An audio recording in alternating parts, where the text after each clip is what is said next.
diving under my spear and slashing at my leg.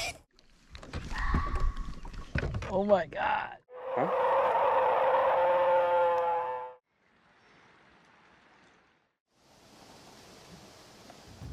August 21st, Assiniboine Lake, deep grizzly country. The plan was simple, a short backcountry trip, camp by the lake. Her partner Josh would climb Mount Assiniboine at sunrise. She'd hike out alone a few hours later, 5 miles back to the trailhead. They'd done this before. Living near Yellowstone, grizzly country was normal. Bears were part of the landscape. But dawn is always the most dangerous hour. Josh left at sunrise. She stayed in the tent, waiting for the morning condensation to dry, telling herself it was safer to move once full daylight settled in. Then she heard it.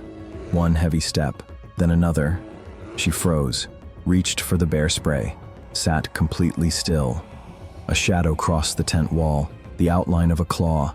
I heard something that sounded very big outside, and so I just grabbed my bear spray and stayed silent. About 5 seconds later, I had a bear claw in my tent.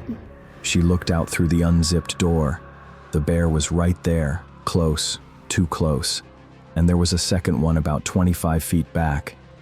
Kind of peeked my head out of the tent flap, and he was about 1 foot from me, staring at me in the face. So, deployed my bear spray. That backed him off enough for me to get out of the tent. She fired the spray immediately. It created space. Enough for her to get out, but not enough to send the bear away. He turned back toward the tent, more focused on it than on her. She moved. Fast. Across marshy ground and up a steep talus slope above the lake. She climbed until distance felt safer, then stopped on a rock about 100 meters up. From there, she watched. For nearly an hour, the bears tore through the tent, pulled it apart, investigated everything inside. They left most items alone, even a sealed breakfast sandwich. Eventually, the bears moved higher on the slope. That was her window. She returned to camp, packed fast. Her backpack had 1 claw puncture. Her shoes were soaked. The rainfly wouldn't fit, so she dragged it the entire hike out. She didn't wait for Josh. He was hours away on technical terrain. Staying felt more dangerous than moving. She hiked out alone, tent destroyed, gear scattered, but alive. She understood the truth clearly. She had stepped into someone else's home, and she walked away. That doesn't happen every time.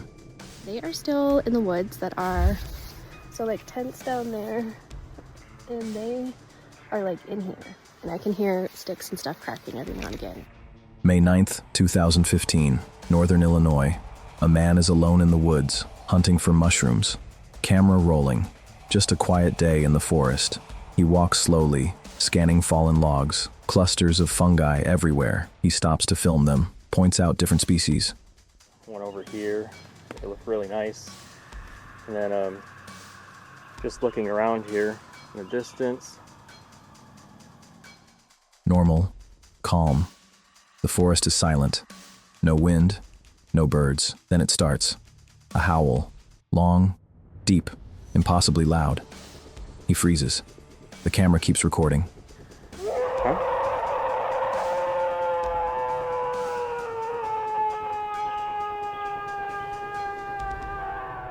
The sound doesn't stop. It keeps going. 9 full seconds. Most animal calls last 1, maybe 2. This goes on and on. He doesn't move, doesn't speak, just stands there, listening.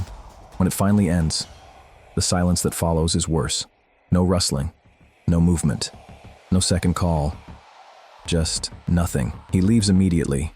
The video cuts shortly after. I think it's time to go.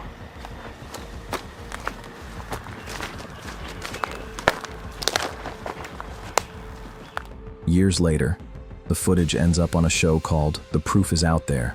Analysts study the recording. Some say it could be a Bigfoot vocalization.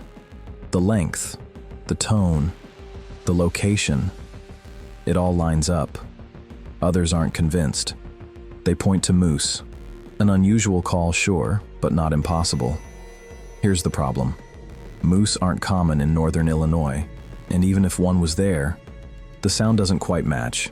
A decade later, people still argue about what he heard that day. No follow-up encounter, no second recording, no answers. Just a man, alone in the woods, who heard something he couldn't explain. And whatever made that sound, it's still out there.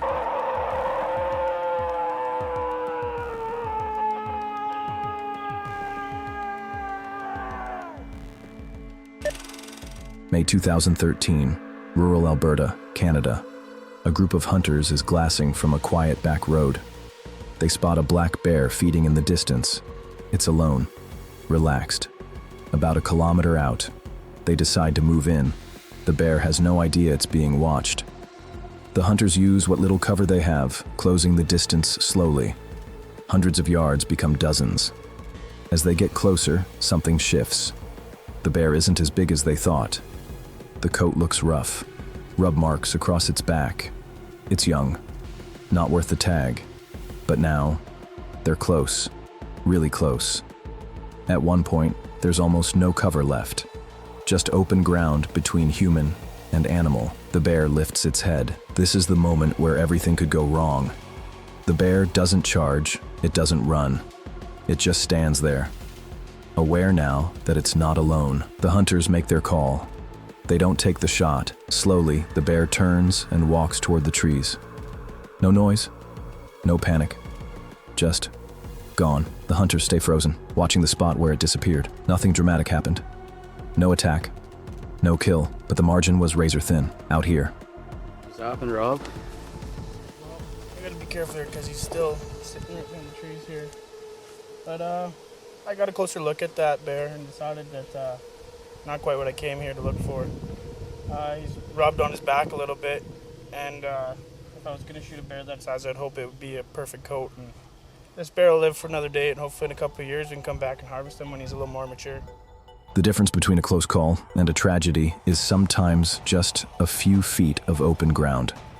The camera kept rolling the entire time, and when you watch the footage, you can feel how quickly things could have gone the other way. That bear lived another day. So did they. But the question lingers, how close is too close? Northern Florida, dense palmetto forest. Manny Puig is hunting wild hogs with nothing but a spear. Not a rifle, not a bow, a spear. He spent hours tracking a large boar through the palmettos. The vegetation is so thick he can barely see 10 feet ahead. Earlier, he threw his spear from a tree and hit the boar. Good penetration, but not a kill shot. Now comes the dangerous part, tracking a 200-pound wounded animal through dense brush. The boar is hurt, angry, and somewhere in these palmettos, waiting. Manny follows the blood trail, fresh drops, still moist. He's close. Then he hears movement. His heart pounds, but it's just the rest of the pack running past. He keeps moving, spear ready, scanning every shadow. More blood. The trail is getting fresher. Then he sees him. The boar is crouched low in the palmettos, less than 15 feet away, clicking his tusks. That sound means one thing. He's ready to fight. Manny raises his spear, tries to get a clear shot, but there's too much palmetto in the way. He moves closer, carefully. One step, then another. The boar watches, waiting. Manny positions himself for the throw. This is it. Then the boar explodes. He charges straight at Manny, dives under the spear, slashes at his leg with razor-sharp tusks. Manny drops the spear.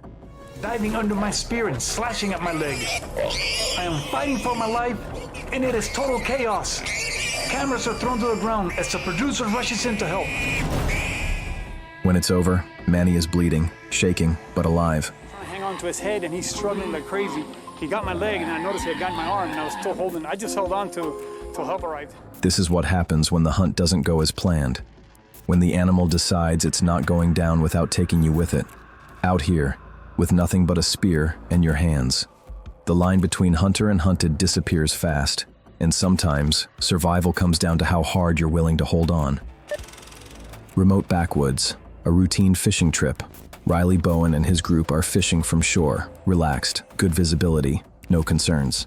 Then a sound breaks through the trees.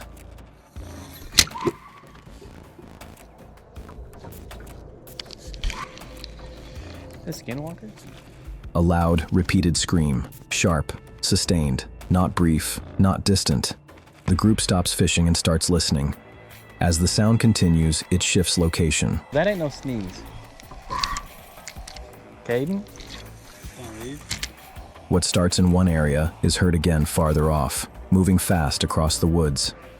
Brief movement is noticed near the tree line, but nothing is clearly visible.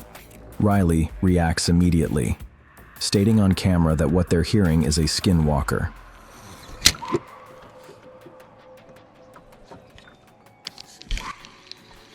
A skinwalker? He connects the scream and the movement to that explanation directly. Not a joke, not speculation, a claim. No one approaches. Distance is maintained. The group stays on the shoreline, watching and listening. As the noise fades, then returns farther away. No animal is identified.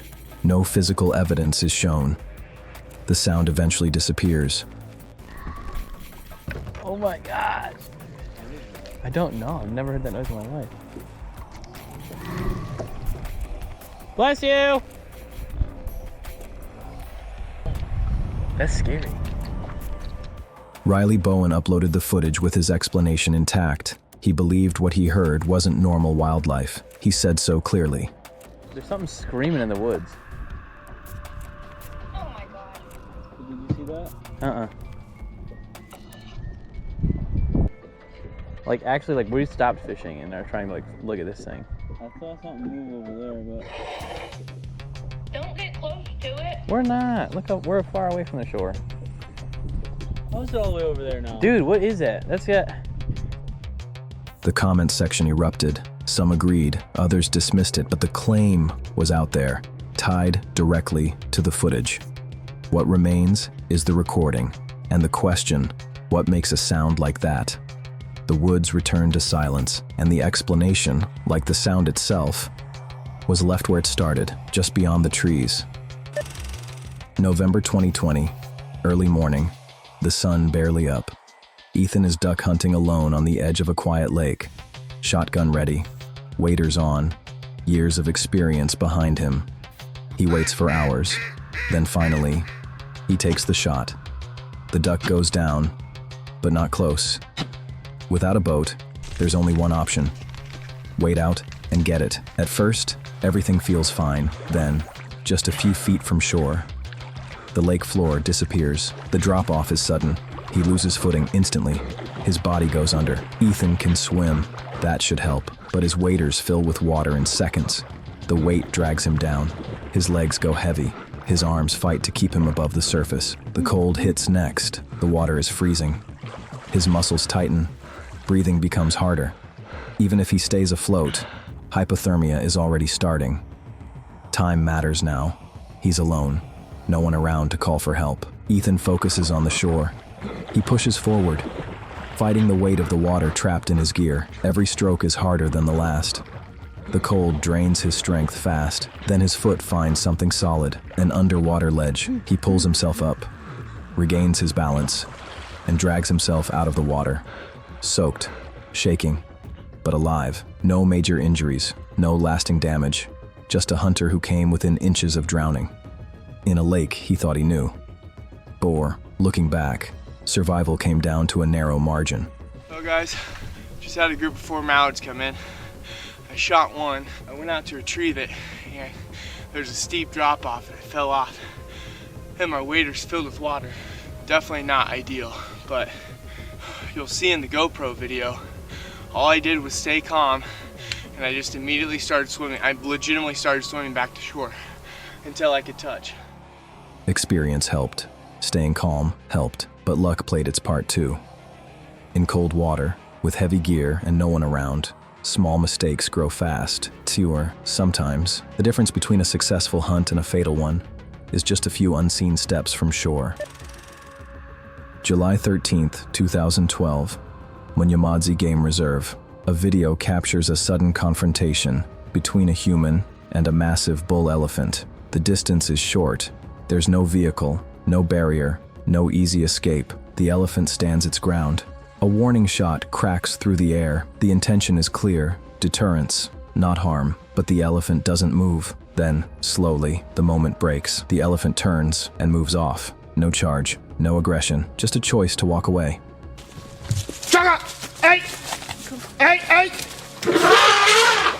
Hey! Bliv her, bliv her, bliv her. Bliv her. Hey! Hey! Chugga! Chugga! Hey! No further shots are fired. No one is injured. The footage ends without escalation. In a place where size and power decide outcomes, this encounter ended quietly, but it's a reminder of how quickly control can flip to catastrophe. Out here, you don't always get to decide how close is too close. Sometimes, like, the animal decides for you. November 2020, Lake Travis, Texas. Chris is back on his property after dark, doing routine work tracking wild hogs. He's fitted some with GPS collars as part of a wildlife management project. Tonight, he's just checking positions, scanning with thermal optics. Everything starts normal. Then the deer show up near the feeder. They're acting strange, snorting, alert. Their whole posture changes. Within seconds, a hog that had been feeding bolts from the area. That's not typical behavior. More hogs arrive. Smaller ones, moving cautiously. Chris scans them through thermal, trying to identify a specific collared boar he'd tagged earlier. Hard to tell through the scope. Later, when reviewing the footage, something shows up that he didn't catch in real time. A darker, hotter shape along one hog's neck. The collar, but in the moment, he couldn't see it clearly. Then, without warning, the night gets stranger. Something appears in the sky.